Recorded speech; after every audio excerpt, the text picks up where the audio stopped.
Hello, അപ്പോൾ നമുക്ക് കുറച്ച് കേക്ക് ഡെക്കറേഷൻസ് കാണാം. ഫസ്റ്റിന് നമ്മളൊരു ബ്രൗണിയാണ് ചെയ്യുന്നത്. ബ്രൗണിയുടെ മേലെ ചോക്ലേറ്റ് ഗനാഷൊക്കെ സ്പ്രെഡ് ചെയ്ത് വെച്ചിട്ടുണ്ട്. അത് ഒരു 16 പീസിൻ്റെ ബ്രൗണിയുടെ ഓർഡർ ആയിരുന്നു. അങ്ങനെ നമ്മളത് പാക്ക് ചെയ്തിട്ടുണ്ട്. അത് കൊടുത്തതിന് ശേഷം നെക്സ്റ്റ് ഒരു 2 കേക്കുകൾ ഉണ്ടാക്കിയിട്ടുണ്ടായിരുന്നു. പിന്നെ അതിൻ്റെ കൂടെ തന്നെ ഒരു ബൊക്ക കിക്കറ്റ് വെച്ചിട്ടൊരു ബൊക്ക ചെയ്തിട്ടുണ്ടായിരുന്നു, ഒരു കേക്കിൻ്റെ കൂടെ കൊടുക്കാൻ വേണ്ടിയിട്ട്. ബർത്ത്ഡേക്ക് സർപ്രൈസ് ആയിട്ട് കൊടുക്കാൻ വേണ്ടിയിട്ടായിരുന്നു ഓർഡർ ചെയ്തിട്ടുണ്ടായിരുന്നത്. പിന്നെ നമ്മളൊരു ചെറിയ ബർത്ത്ഡേ കേക്ക് ഉണ്ടാക്കിയിട്ടുണ്ടായിരുന്നു ബ്ലാക്ക് ഫോറസ്റ്റിൽ. അത് കഴിഞ്ഞിട്ടൊരു ബാറ്റ്മാൻ തീമിൽ ചോക്ലേറ്റ് ട്രഫിൾ കേക്ക് ചെയ്തിട്ടുണ്ടായിരുന്നു. അതിൽ ബാറ്റ്മാൻ്റെ കുറച്ച് സ്റ്റിക്കേഴ്സും കട്ടൗട്ട്സും ഒക്കെ എടുത്ത് പേരൊക്കെ പ്രിൻറ്റ് ചെയ്തിട്ട് നമ്മൾ അതിൽ വെച്ചിട്ടുണ്ടായിരുന്നു.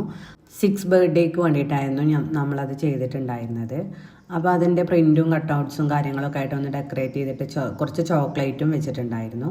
പിന്നെ അത് പാക്ക് ചെയ്ത് ഡെലിവറി ചെയ്തതിന് ശേഷം നെക്സ്റ്റ് കേക്കാണ് നമ്മൾ ചെയ്യുന്നത്. നമ്മൾ ഒരു ബ്ലാക്ക് ഫോറസ്റ്റ് കേക്കിൽ ഫുട്ബോൾ തീമാണ് ചെയ്യുന്നത്. അത് ചോക്ലേറ്റ് വെച്ചിട്ട് ഫുട്ബോൾ തീം ചെയ്യാനായിരുന്നു കസ്റ്റമർ പറഞ്ഞിട്ടുണ്ടായിരുന്നത്. അപ്പോൾ നമ്മളൊരു സ്റ്റിക്കറിൽ ജസ്റ്റ് ചോക്ലേറ്റ് മെൽറ്റ് ചെയ്തിട്ട് അതൊന്ന് ഡ്രൈ ആക്കിയതിന് ശേഷം കേക്കിൽ വെച്ച് കൊടുത്തിട്ടുണ്ട്.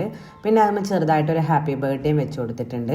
നെക്സ്റ്റ് നമ്മളൊരു കേക്കും വൈഫിൻ്റെ ബർത്ത്ഡേക്ക് വേണ്ടിയിട്ടൊരു കേക്കും ചെറിയൊരു കുഞ്ഞു ഹാമ്പറുമാണ് ചെയ്യുന്നത്. അതിലൊരു മിനി ഫ്രെയിമും പിന്നെ ചെറിയൊരു ബൊക്കയും സെറ്റ് ചെയ്തിട്ടുണ്ടായിരുന്നു, കുറച്ച് ചോക്ലേറ്റും സെറ്റ് ചെയ്തിട്ടുണ്ടായിരുന്നു. അതൊന്ന് വീഡിയോയും ഫോട്ടോ ഒക്കെ എടുത്തതിന് ശേഷം ഒരു 3 സ്പൈഡർമാൻ കേക്ക് കിട്ടിയിട്ടുണ്ടായിരുന്നു.